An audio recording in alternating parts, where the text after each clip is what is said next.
Welcome to WCAT. I'm Kiki Latimer, and I'm your host for the Catholic Bookworm, where we read to learn, but we share with love in order to understand and hopefully be transformed in our lives. I'm very happy to have with me today three authors, three wonderful women who traveled together to Georgia, to the home of Flannery O'Connor, who is beloved author of mine, Catholic author. Controversial Catholic author, to say the least. They've written this beautiful book called Finding Flannery, and a travel memoir exploring the mystique of Flannery O'Connor. I've read most of it, loved it. So I'm really happy to have the three of you here. So we have Karen Ann Mahoney, Roxane Salonen, and Christina Brajkovich. And so we'll be talking about your book today, which has been 11 years in the making since you made your trip. And since I know all of you and Flannery have had a devotion to the Archangel Raphael, does someone want to start us with a prayer? Sure. In the name of the Father, Son, and Holy Spirit. O Raphael, lead us toward those we are waiting for, those who are waiting for us. Raphael, and angel of happy meetings, lead us by the hand toward those we are looking for. May all our movements, all their movements, be guided by your light and transfigured by your joy. Angel guide of Tobias, lay the request we now address to you at the feet of him on whose unveiled face you are privileged to gaze. Lonely and tired, crushed by the separations and sorrows of earth, we feel the need of calling to you and of pleading for the protection of your wings, so that we may not be as strangers in the province of joy, all ignorant of the concerns of our country. Remember the weak, you who are strong, you whose home lies beyond the region of thunder, in a land that is always peaceful, always serene, and bright with the resplendent glory of God. Amen. Amen. Beautiful. I've never heard that. I just heard my husband whisper in the kitchen. I've never heard that.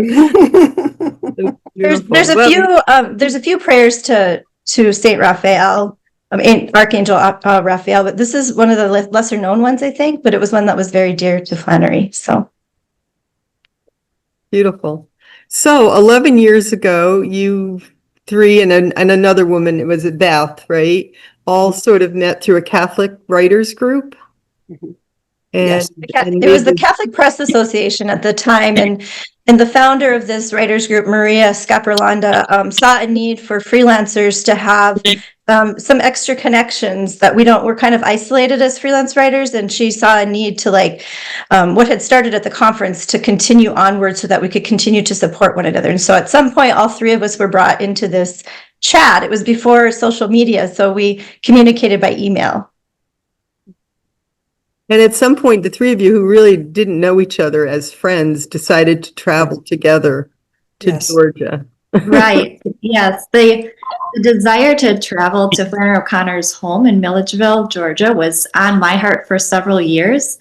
And it just kind of took time to kind of unravel who I would be traveling with for that pilgrimage. And as I was 27 years old at the time when I met Roxane and Karen through this writer's email group. And again, it was all virtual until I threw out the idea that, who would like to go on this pilgrimage down to the South? And eventually that's who it ended up with. At first, there were lots of interest. Everyone wanted to participate. And then it narrowed down to, making an itinerary and who can come. And kind of boiled down to Roxane and Karen and myself, as well as Beth in Kentucky, who offered us, she had a connection to a bed and breakfast there. So she said, why don't you come kind of start off here in my neck of the woods, and we could all converge there before the three of us then traveled onward together further south to Milledgeville. So we did make some stops along the way and on the way back to really explore that southern landscape that shaped Flannery. And you're an interesting group because you are different in ages to start, exactly. Right? So are you each just about 20 years apart? Yeah, well, I'm 60. Different I'm 60 decades. yeah, I'm 65, and Roxane, you're 57. and then Christine. But Christina's in her 20s, was in her 20s at the time. So we've all moved up a decade. I was in my 40s. Karen was in her 50s. Now we're a decade further. And initially we wanted to get it published sooner, but we're really glad actually that things didn't work out right away, because we were able to dive in deeper and make it more of a memoir of how this trip had continued to affect our lives. So that's why the span of 11 years from the time we went on the trip, but it's still the 100th year of Flannery O'Connor's birthday. So we're sneaking it in before the end of the year here. Perfect. Well, I thought that was one of the things that was beautiful in the book were your different ages. And so you were coming at the trip from different points in your life. Mhm. And you really bring that out. And yeah. Yeah, I was single, a free bird. I could travel wherever at that point in my life. So I was, I was the youngest. And I've gone through a sea of life changes since that pilgrimage together. And I would say a lot of it was kind of the gateway to the changes in my life that happened after that. It was a gateway of travel for me and all kinds of discoveries. So yes, I do think the beauty of it and having our different ages offers a lot to different readers too, of wherever you're coming from, your background and their generation. And I loved Karen, especially like her insights as we went along too, because she was, the eldest of us all and the wisest bird among us. So it was really beautiful the way that happened. One of the things I love about the book is that your first stop after you get together at Beth's house and then she's not able to join you on the trip is you head to Gethsemane Abbey. And so all of a sudden, Thomas Merton is drawn into your story. That was awesome. Talk about your time there a little bit. Yeah, Christina, you kind of planned that out, but he was very special to Flannery. So they both thought highly of each other, although they never met in person. They did respect each other's works, and they had the same publisher. And so I was discovering Thomas Merton at the same time, sort of, that I was discovering Flannery O'Connor and reading his autobiography called The 7-Story Mountain. And so I discovered that, by chance, the Abbey of Gethsemane was en route to Milledgeville, Georgia. It would make sense that we stop there along the way and kind of explore his spiritual writings. And I think because of that, this trip, which could have been just a literary writer's getaway to, a home of a famous writer, it did take on a more spiritual element ever since its beginning, as we added, places like Trappist monasteries to our itinerary. I've never been there. I've been to the Abbey in Massachusetts, but it's Spencer, Massachusetts. But I have not been to Gethsemane. But I've read I've read 7-Story Mountain, which was one of my favorite books. It's just a beautiful conversion story. Yes, and it also contains a lot of his own travels. So it's almost his travel memoir, if you will, too. His travels in Europe and France, and so a lot of it kind of connected in my head.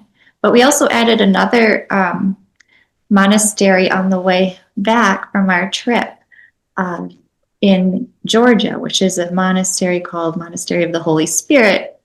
Also a Trappist monastery, but one that Flannery O'Connor herself would go to for retreat and spiritual direction.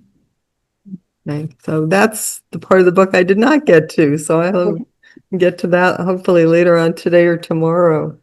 But you did get down there. And of course, she's in this little town, which one of the things I thought was really funny is how you pictured it in black and white. because of course all the photographs from that time period are in black and white. And every once in a while, I'll look at an old black and white photo and I have to remind myself that the trees really were green. And it's funny, so that made me, who was it that wrote about picturing the town in black and white? I did. I think Karen might have too. I know Christina was driving at the time, so we were kind of the ones that were Googling out the window and going, oh, I wasn't expecting it to be so green. and even, thinking of Flannery, I mean, the only pictures we've seen of her really, other than some artwork, were kind of, a lot of them were her on her porch with her peacocks, all in grayscale. So yes. So the peacocks were waiting for you when you got there. There was just a couple this time, and not the original ones, but it was nice to at least see the couple of them. Yeah, she had a lot of them, right? Yes, like hundreds. Really? Yeah. They're so beautiful. I think there were 50 at one time. I thought I read something about 100 of them, so, but maybe not. she had other birds too. She had ducks and canaries, right? Yes. Birds. And so, yeah, she just, I think she never had a chance to have children or marry. And a part of it, I think, was her confinement with lupus. She developed lupus quite early. It was the same disease that had taken her father out of this world. And she was only 15, just about to be 16 when that happened. There were a few love interests in her life. She did go away from her home for a while and really was kind of making it as a writer, but the disease really brought her home. And what we realized is without that suffering, we wouldn't know her probably, certainly not like we do. But I think the nurturing part of her came out in her birds. I think so. Well, I loved it when she said, that she could kind of judge people if they'd asked her, what's the peacock for? That this is this amazing just work of art. They're just a work of art. They have no function other than beauty. That's true. I mean, they're such a spectacular creature. They are. Yet they're a bit on the quirky side too, and that's how Flannery was. Her writing was so beautiful, and brought us so much, and yet at the same, well, some people think not, but really it was to portray a world without grace. And so it was very colorful for certain, we can say that much, right? And yet she was kind of a quirky person. She wasn't, she was kind of like her birds, really. True. You mentioned that not everyone likes Flannery O'Connor, and you bumped into someone actually at Mass, right? Was it at the church that said, well, her letters are all right, but we don't want to read her short stories because, I mean, even her mother struggled with her stories, right? Yeah. She tended to write a bit on the macabre and the grotesque side, and the people in the church remarked about how dark her writing was, so they weren't really interested. I think it was Roxane they spoke to in the back of the church, but yeah, it was, you have to really dig into her work to really appreciate the beauty of Catholicism and the message she's trying to portray. So was that you, Roxane, that they said that too about her work? Both of it. I think you were right by me when they were like snuffing us. Here we are on this grand adventure to get to know Flannery, and they're like, oh yeah, whatever. In the church that her family helped build, by the way, the Sacred Heart Church. It was, an Irish Catholic setting in the midst of the Bible Belt. And so, and it was before Vatican II, she was a devout Catholic that went to Mass every day with her mom. And we were able to be there and worship in the same space that she did. And that really helped us understand Flannery too. The suffering that she went through, she was very aligned with the cross, and also the relationships that have formed. Like she really was very, very grateful for the people that came in and out of her life. So that relational aspect of the Trinity and all of that, it's all infused there. And I think to get to really know her, you want to start with her letters if you're confused by her stories. But you can also start with our book, because our book is kind of a bridge, we hope, because there's a lot of people that are confused by her writing if they read her stories. So we're hoping this can be kind of a modern day invitation into discovering more of Flannery, not being afraid of what people think she's about, because she's so much more than that. Yes. Well, I had heard so much about her by a good friend of mine, and so I got her complete short stories, and I just kind of arbitrarily opened to one, and I can't remember which one it was. But when I finished it, I went, "What the hell?" I threw the book across the room onto the floor. And I just sat there going like, "Oh my God, like, why was this person recommended to me?" And then I started digging in more. And of course, one of the next ones that I read was A Good Man is Hard to Find, where I was like, wow, what am I dealing with here? And why is she considered a great Catholic writer? But, since then, my favorite line is from that story, which I always apply to myself. She would have been a good woman if she just had a gun to her head her whole life. It's just, I'll have to have that on my gravestone. It's just my favorite line, and just about my favorite line. I think it's interesting that some people discover Flannery O'Connor first through her letters, such as Roxane. That was kind of her way to appreciating Flannery O'Connor.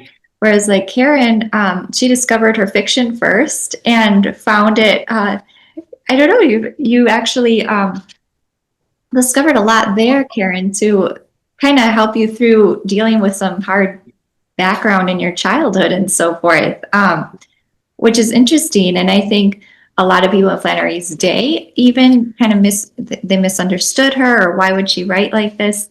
But it's important to know that she was ultimately writing not to like convert anyone or like put a message out there. More so, she was writing to tell a fun story. She was a storyteller at heart, and she was crafting this way of looking at the world around her.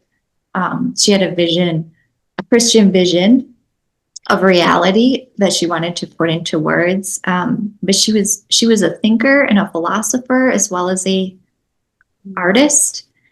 And I mean, her idea that you had to, if people are blind and we're in a blind culture, you kind of have to bludgeon them to get and their she attention. She certainly does that. You could see God working in this odd, strange, violent world, this mess of a world, and in the misfittery of this world, she could see God's grace working in all of it, in all of the mess. And I think that's kind of like Catholics can better understand her work if we understand that she believed that every story hinges on the action of grace in a character's life. So to look at the stories and say, like, which character here is being offered a chance of grace, and what is their response to this? Are we going to continue in our narrow ways, or like grab onto this chance before us for change or redemption? Mm-hmm. And how do we respond to that too as a reader? Like, what's the character responding? Yeah.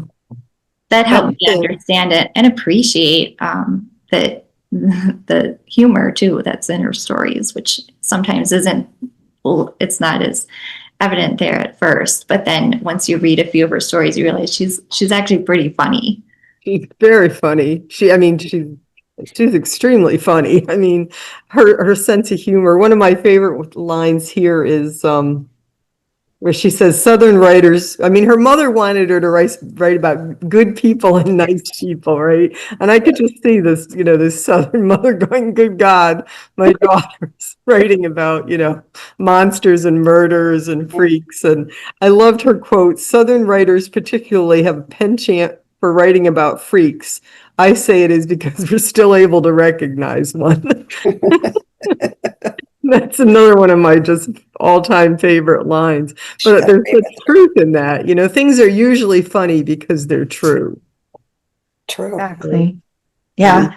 We were still reading her letters on the way to Milledgeville, and we just would crack up. I mean, she did have a beautiful sense of humor, and I think it was partly just who she was, but also the suffering that she'd gone through. And Karen and I both have an Irish Catholic background as well, and we kind of have that in our history. My father grew up at the end of the Great Depression, the large family of 11. Things were not easy. They were very poor. His dad was away as a railroad worker building the railroad, but their family has a great sense of humor, a little bit cynical, right? And Karen too. And so we could have appreciate that humor in the midst of of like darkness. Like you have to have some levity to kind of make it through this life. And what better way than humor? Yeah, really, that's the That only way way. Go ahead. Oh, no, it's okay. I was just saying that's the only way to get through it sometimes. And she just had this way of just cutting right to the chase. I mean, no BS. She Right just off at the knees. go right to the jugular. Yeah. The Chosen, the cast now of The Chosen is using her quote, if it's only a symbol, to hell with it, for the Yes. Eucharist, which Yes. is like perfect. That says it all. There's nothing more to say. There's things like that just made me go, wow, like who is this woman who's writing these stories that, at first just totally confounded me. But then you start to dig into them, and again, A Good Man is Hard to Find is probably my favorite, that moment where the misfit is cleaning his glasses at the end. And it's just such a tiny, tiny detail, but she's cut right to the heart of the matter of his being able to see more clearly because he's been loved for just a second. He's rejected it, but he's been loved, It's scandalous. It's, so much of what she writes about is scandalous. But like what you said about the Eucharist there, it is scandalous. If we are just worshiping a piece of bread, then what are we doing? But if it is Jesus the Christ that we are bringing into our bodies to bring out into the world, it's the most sublime thing ever. Mm-hmm. And she was trying to make those points. I'm curious with each of you, do you have a favorite story? Karen? I'm trying to think. I think I liked A Good Man is Hard to Find. I think that was my favorite right now, but offhand, I can't tell you a favorite section of it. But I think out of all of her, I've read everything she's written, and I think that's pretty much my favorite. I love Revelation too. That's one of my favorites. That's a good one. Yeah. Yes. Christina? Yeah, the same. I've noticed a lot of her stories have that same theme of eyesight or vision, or there might be glasses or something about the eyesight or vision is mentioned, which is also a key into what she's trying to get at here. Is like, are they really seeing reality, or are there things that they need to just accept by faith? Like all these beautiful themes. I do like The Good Man is Hard to Find for the reasons you mentioned. The same here, and I don't want to just be repetitive. And there's other stories that the visuals are coming to mind, but I can't even think of the titles right now. There's just a blur in my head. But the one where the guy's up in the attic or the barn, and he's wooing this innocent woman, and then ends up she has a fake leg, and then she dumps the fake leg out the window. So, there's just so many memorable things. And in fact, a couple years ago, Ethan Hawke produced the movie WCAT, which, if you haven't become familiar with Flannery, I did watch it with my husband and one of my sons, and they were like, okay, I'm not sure what this is all about. It helped that I knew the stories before, so I definitely get familiar with her before you watch that.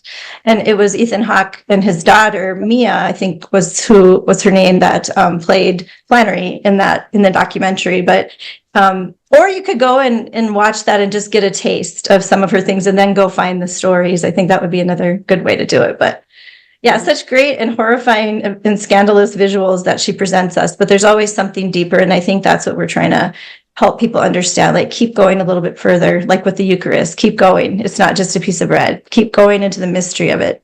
Mm-hmm. Exactly. I had a homeschool group here with two of my grandsons and one of their friends about a year ago now, and they were 16, and one of them was 17. And so I believe we read A Good Man is Hard to Find, and they were absolutely shocked by it at first. They were like, what, Grandma, like, what are you reading to us? And the first time I was reading her, and the word nigger came up, and they were absolutely aghast. And so we wound up having this whole discussion of that was, just the word that was used at the time. And they were like, she's a Catholic writer, and trying to explain, I think we're dealing with trying to explain that to the world now, that wants to, make everything like in the past, the whole woke thing. We've got to erase anything that wasn't woke, but This that is was one the times. Yeah, this is one of my biggest pet peeves is that we are judged today under today's standards by things that were perfectly appropriate way back when. Nobody ever thought saying the word nigger was anything terrible. They called Right. themselves that. Everybody called each other that. It didn't matter. But then once we became more and more politically correct, now we're judging people in the past and taking away all their recognition, all the stuff that they accomplished because of our standards today. I find that so grossly unfair. The term Yankee was the same thing, but they switched that to Yankee Doodle Dandy and Yes. turned it There's around. so many things. I mean, I'm educating my young children on, history and American history. And yes, there's terrible things in it. But yeah, you have to recognize that these are just terrible things that throughout history, there's been something terrible going on, right? And Flannery lived in the day where there was racism all around her. She was in the Protestant South. And I think it's important to know that as a writer, though, how she portrayed Black people was not in a derogatory way. In her stories, if you actually read about, the Black Americans that she wrote about, they are treated just, she treats everyone with dignity. Everyone has the same chances. So, yeah, I think you can't fall into like the terminology, but to see really what is she saying about the people. I mean, I can remember growing up with that word, and it had, in the context in which I knew it, had no derogatory connection to it at all. And it was very interesting. My youngest son is part Black, and we adopted Jamie when he was 8 months old. And when he was a teenager, it suddenly became clear that in his friends that were Black within the Black community, even now, in this century, they would use the term nigger for one another. And I was like, and not in a derogatory, it was like bro. It was like what preceded bro. And I was like, wow, this is really interesting. So the Black community is using this term in a fire-friendly manner, and But we can't. but Yes. we can't. And it was fascinating to me. An example of that too. I grew up on a Native American reservation, an Indian reservation at the time. We were the Poplar Indians in Northeast Montana. And, in later years, so here in North Dakota, where I live now, there was a big controversy over the Fighting Sioux. That was the name of the University of North Dakota, the team. That was their mascot. And it was divided. Some of the natives, American Indian people wanted to keep it because it was some of their heritage was contained in there. Other people were more enlightened and felt like, no, it's bad because we're, the Fighting Sioux, that's derogatory, whatever. But it was interesting because the Native American community itself was divided over that. I think they realized by getting rid of that mascot, and now it's the Fighting Hawks. It's like now they kind of got erased a little bit more, which is unfortunate. Yeah. And then we got rid of Aunt Jemima, and we got rid of the Land of the Lakes, and, just get rid of all of our history. It's really sad. It is. And I think you have to, as a writer, Flannery O'Connor she was writing about what she saw, right? She was writing about the people and in their speech and everything of the day. She was representing that reality. And we're trying to do that today too. Of course, there's different standards and we talk differently today and all of these things. But yeah, exactly. Back to what Karen said in the beginning, you can't judge the past on today's standards. You lose so much of just the culture and the history of where we've been and where we've come from and where we are today. And yeah.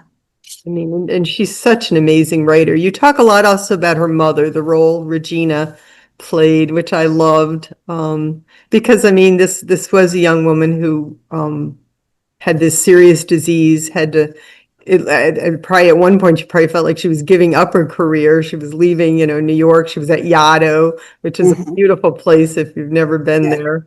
It's gorgeous. I haven't been there as a writer, but I've been there to walk around the grounds, and we actually had a wedding there. And so she was leaving this independence and having to go home to the farm, which I'm sure at first her first thought wasn't the peacocks. Probably like, good God, I'm gonna go home and live with mom who wants me to write about good people. Right. Right. And she was connected. She was so well connected with these other poets and writers of the time. But thankfully, she did keep a lot of those connections and relationships when she went back home. I mean, she kept up writing every day to a wide circle of literary friends and other writers, and that just expanded over the years. So I think one of the misunderstandings is to think of her as some confined writer in rural Georgia, never got out, because she really was very well connected. And she did also speak she gave lectures at universities. Her disease did cripple her a little bit to, keep her homebound. But at the same time, she was writing nonstop letters of correspondence. She talked about how people don't like grace because grace changes us and change is painful. And she certainly was dealing with that choice, I guess, to take on grace and suffering and change, or I guess curl up in a ball and just suffer. That's kind of your choice when suffering's kind of imposed upon you. That's kind of your choice. You can just, curl up in a ball and die, or you can, do the grace change suffer thing, Yes, exactly. One of the things we all three rather kind of noticed at the end was she never complained. I mean, there really is very little complaint, maybe laughing about things, bringing humor into it, but she really suffered with grace. And so you see that, and it's surprising to me. I feel like I would have been more of a complainer, and especially since she had seen her father go through this horrific disease and knew that probably was going to be her end as well. She kept a optimistic, hopeful spirit, and her relationships were her lifeblood. And you bring up her mom, and I thought of you throwing the book across the room. I'm sure her mother did the same thing. She did. She really was like, "Why are you writing about things like this?" But they had a very there was some tension there, obviously, two adult women living in a house. And, her mom had gone through a lot of grieving as a widow, having to leave she had kind of a more of a comfortable upbringing. And now she's like running a dairy farm. So she had her own complaints, I'm sure, and also her worries about her daughter. She was an only child, Flannery, and that was her last connection. She outlived her daughter. So there was a lot of grief going on, a lot of tension, but at the same time, a deep love. I mean, they depended on each other. I'm sure in some ways her mom was delighted that she came home, even though under not the best circumstances, but now she had her daughter back, but it was a love-hate relationship. And, we all recognize that in our young adult children's relationships with us, at least Karen and I so far. I would not want any of my children to move back in for any length of time. I love them all dearly. And they have on occasion come back while working on a house or something for a month here and there. But I think it's extremely hard, especially I think it'd be easier to have your sons move back, but two women in the house is just like a nightmare. And we all love each other. Yes. And especially with someone if her personality is anything like what we see in her statements, if it's just a symbol, to hell with it, so we're not dealing with someone with finesse and gentleness. She just right to the jugular. So to have someone living with you, and you get the feeling her mother, Regina, was much more genteel and Southern than Mary Flannery was. So the two of them to suddenly be living in the house again together, with suffering with pain. I mean, I don't know about you, but somebody wrote, I wouldn't deal with suffering. I'd wind my way through it. And I wind my way through life. In fact, the last couple of weeks I had a health issue and all I did was whine. And, so to have someone in the house who's suffering, and even if they're not whining, they're still suffering. So, I mean, that's just doesn't make for like an enjoyable breakfast together, No. And then when they're writing stuff that you don't understand, that you don't get it, you don't get what your daughter's writing, then that becomes the mother's suffering.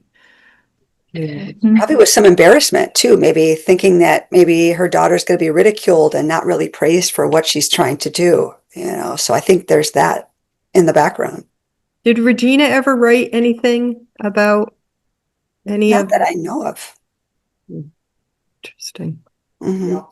But I think, their relationship always probably came back to kind of a resignation to God's will, because, every morning they would, share their coffee together, and then they would go to Sacred Heart Church over, in downtown Milledgeville to Mass together. And that was a daily habit, a ritual, that they would go to Mass together, and then they would return to the farm, and Regina would be off to do her business work of the farm, and Flannery would go in her room and she would write for, 3 hours or something until lunchtime, and then she would emerge, but they started their days together, right, in prayer, and that is probably what saved their relationship. One of the quotes in the book was that she said, "I have almost no capacity to worship. What I have is the knowledge that it's my duty to worship, and worship only what I believe to be true." It's like, wow. I had never heard that quote before. Yeah. No. She had a deep faith, but she reasoned equally. I feel like, she had St. Thomas Aquinas by her bedside at night, and she read him profusely. She also read works of fiction. I mean, she read so much, and she was always thinking about the world around her. But at the same time, she held very firm to her faith as well. Yeah. Having the Summa Theologica by your bedside is like, if it doesn't kill you, it at least puts you to sleep. I would be asleep right away. It's like, wow, just every time I hear that she'd read the Summa before she fell asleep. I've been reading it. We belong to a group that's been reading it for, I think it's taken us 27 years to get through it. And I just smile when I think of her. Let's see what the next question of the Summa is, Yeah. Yeah, I think she's a great example of showing like you can be a Christian artist and an intellectual and a philosopher. I mean, you can have it all, if you will. Christianity doesn't limit us. It's as Flannery would explain, I mean, it's actually a freedom to be a Christian. It expands our world. It actually opens it up wider. Did you have one of the things I love about your book is that over the past 10 years, you've incorporated the trip into your own life in different ways. Do you want to talk a little bit about how she's helped you deal with your own suffering in your own life in different ways, Karen? Well, I really felt connected with Regina quite a lot from the trip and just from reading more about Flannery. Unfortunately, I have 2 estranged daughters, so I could understand that friction between the Regina and Flannery and how painful that was for Regina at times if Flannery wasn't, fitting well with her at the time and everything. And so it brought, for my own suffering about that loss that I've gone through, missing my girls. But I also felt a good perspective about Regina just being the mother and being discarded at times, or being taken advantage of, or being made fun of. Like sometimes she would just call her Regina, or call her the parent, or not show the respect that you would think that a daughter would show to her mother who brought her back into her home. She didn't have to do that, but she did. And so I really sympathize a lot with her and what she must have felt while Flannery was in her home and trying to make her own life inside the same house. It's difficult. It is. Mm-hmm. I love that part of the book. I really appreciated your sharing Thank you. that part of the book. I think our relationships with our children are extremely difficult at times.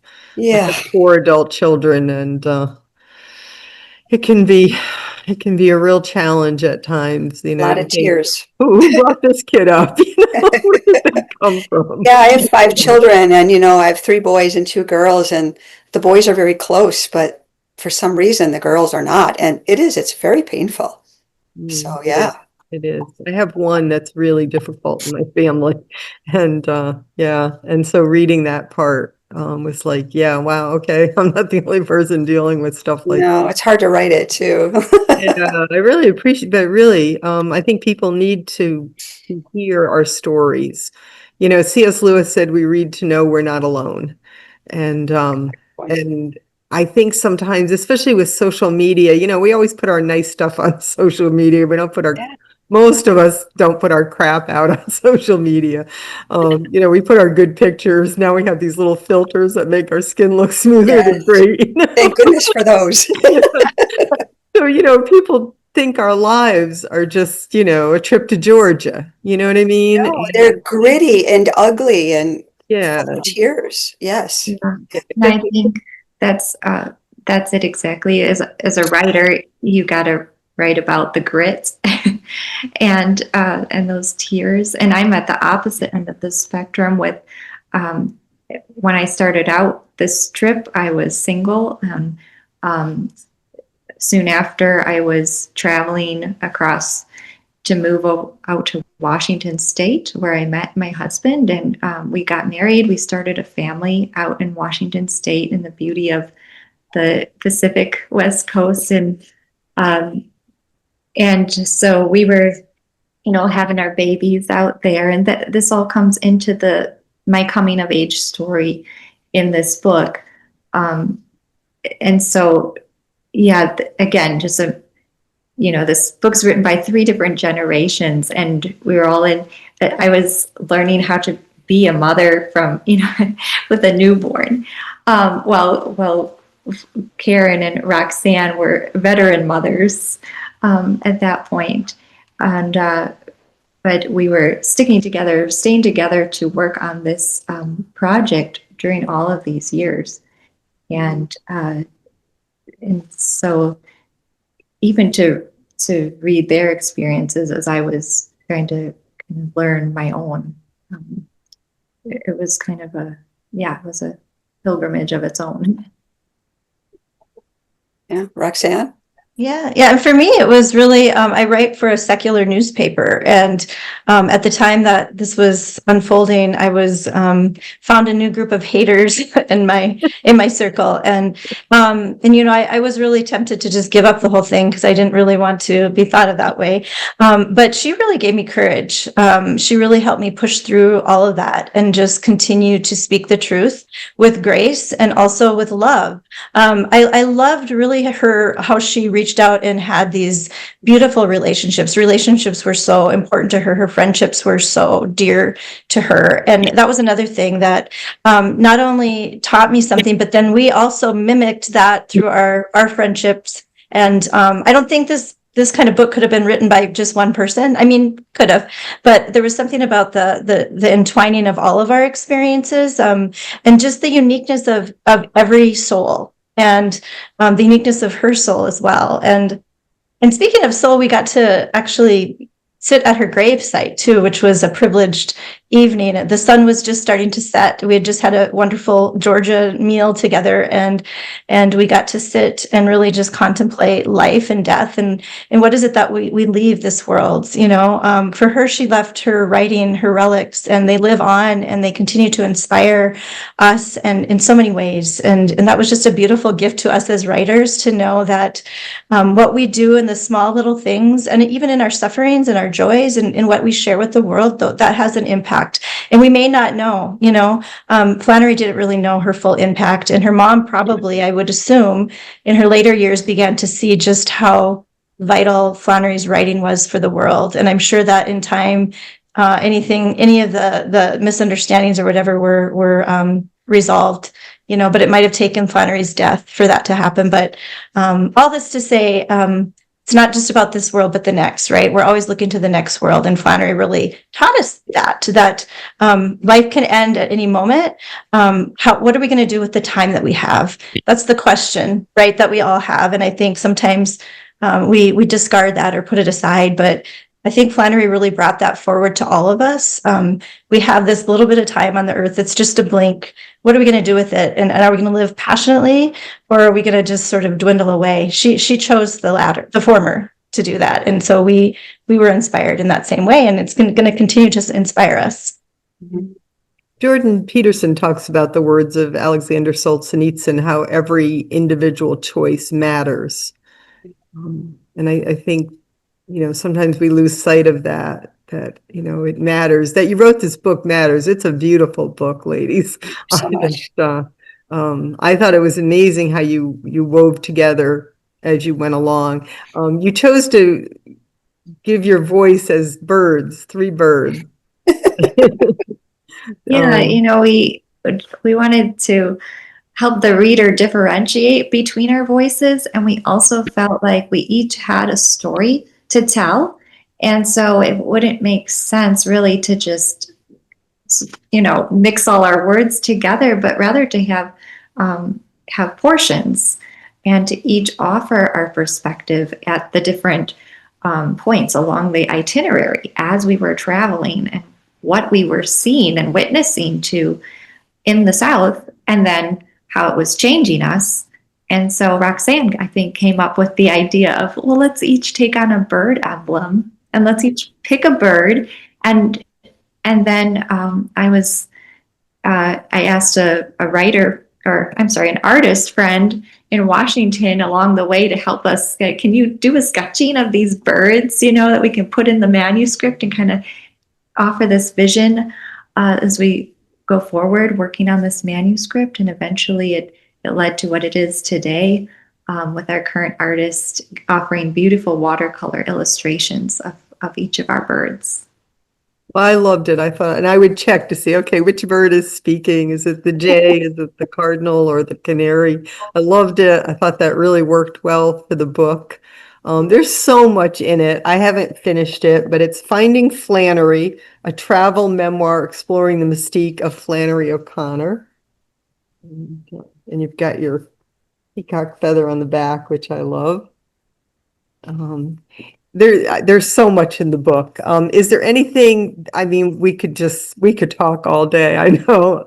There are things that each of you'd like to mention that we didn't get to that's really important to you, that for readers? Not for me. What about you two? Don't be scared.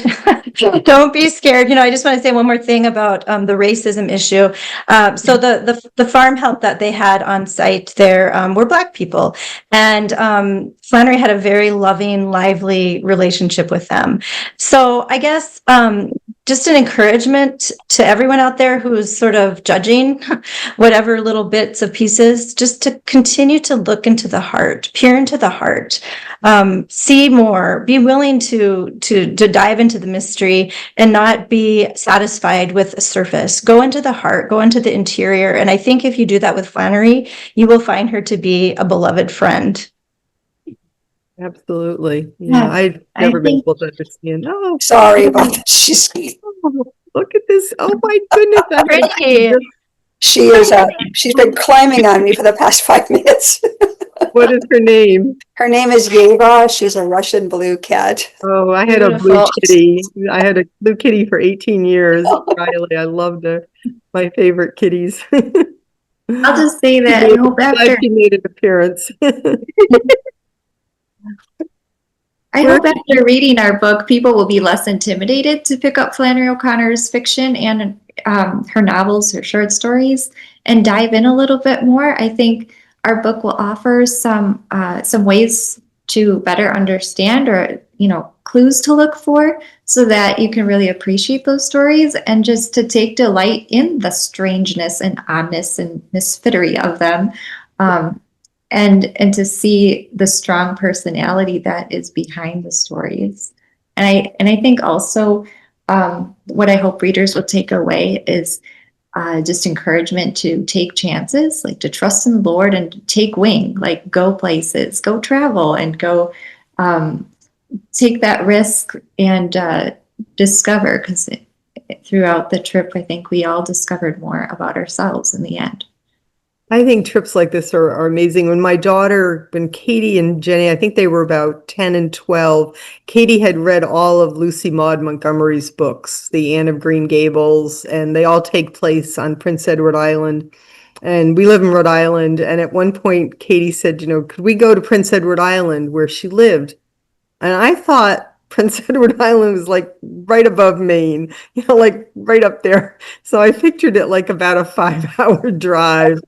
And so I said, sure. I said, but you have to plan the whole trip. She was 12. They were homeschooled. I said, so you have to find the bed and breakfast for us to stay, and you plan the trip, and I'll do the driving. So next thing I knew, she was on the phone with travel agents and maps and this and that, and she planned the trip. And then I realized it was like a long way to Prince Edward Island from Rhode Island. I think it's like a 10-hour drive. Yeah, it's beautiful. So we embarked on this trip, and we were on Prince Edward Island, and we saw where Lucy Maud Montgomery was born, and we saw where Anne of Green Gables was born, and then we saw, because many of the actual homes on Prince Edward Island, Lucy Maud Montgomery used in her books. So they were real places, even though Anne of Green Gables and other characters were not real. And it was really funny, after touring all Lucy Maud Montgomery's house and then Anne of Green Gables' house and all these characters, we went to the cemetery, and we were sitting there at Lucy Maud Montgomery's grave when my daughter looked up at me and said, "I wonder where Anne's grave is." And we realized, and they do this on the island. They very much are aware that people come to the island because of Lucy Maud Montgomery and her Anne of Green Gables books, and it's really beautiful. It's really a way to dig in when you make a trip like this to the author, to the writings. Highly recommend it. So I thought of that. And it does bring it to life. It brings you closer. I mean, we're material people, and we love, especially as Catholics, we love stuff, Yes. So to actually, like you said, you got to be in her home, look into her bedroom. You got that special little private tour upstairs. That must have been so exciting. The piano and everything. Yeah, you got to play the piano. Yeah. Oh my goodness. Yeah, and it really makes her stories then come alive. Like you said, to see, oh, this makes sense. Like she would have, this is just the way she would have described it, or all those scenes and settings. It's like you're living in them. You're not sure if you're actually living in Flannery's world or in her imagination, Well, you did a great job. I don't know who your editor was. You had a great editor. The book really flows well with your 3 stories combined as one beautiful, trip of friendship. I love it. And you've stayed friends all these years. Yes. Which is a testament to Chris and to Flannery. I'll give a shout out to Michelle Buckman. She was the one that kind of brought it from its earlier form to the memoir stage. And it took a lot out of us to try to figure out how to do that. But she really helped us. So, yeah. Well, how about I just end us with a prayer of, tell me, where can people get the book? And Rob, books and media, and anywhere Catholic books, any Catholic bookstore that you frequent. Look up Finding Flannery. Really, if you Google Finding Flannery, you'll come to a couple of spots. And right now, it's available on Barnes and Noble. But on the day that we launch, which will be November 21st, it will be available anywhere books are sold. Great. Wonderful. So why don't we end with St. Raphael the Archangel? Lead us, dear Lord Jesus. Lead us towards those we are waiting for, towards those who are waiting for us. We ask this in the name of Jesus, in the name of the Father, the Son, and the Holy Spirit. Amen. Delightful. Thank you so much for joining me today. This has really been wonderful. I think the book is going to do beautifully. I think it's Yeah. really, really delightful. Thank you. Thank you, Kiki. And Thanks for very taking the time to meaty. read it. Yeah. Keep going, because you have to get to the chapter of holy laughter, because that will I bring a will. smile. I will. Okay. Thank you so much. Really Yes. appreciate it. Thank Really you. good. And again, also thank you for your personal stories. Even the tough stuff that you wrote about, because it's more helpful than you can realize. Thank you. Thank you. Thanks, God Kiki. bless. Nice to meet you. Nice Nice to to meet meet you. you. If you write something else, let me know. All right. Thanks All for right. having Sounds us. good. All God right. bless. God bless. Bye.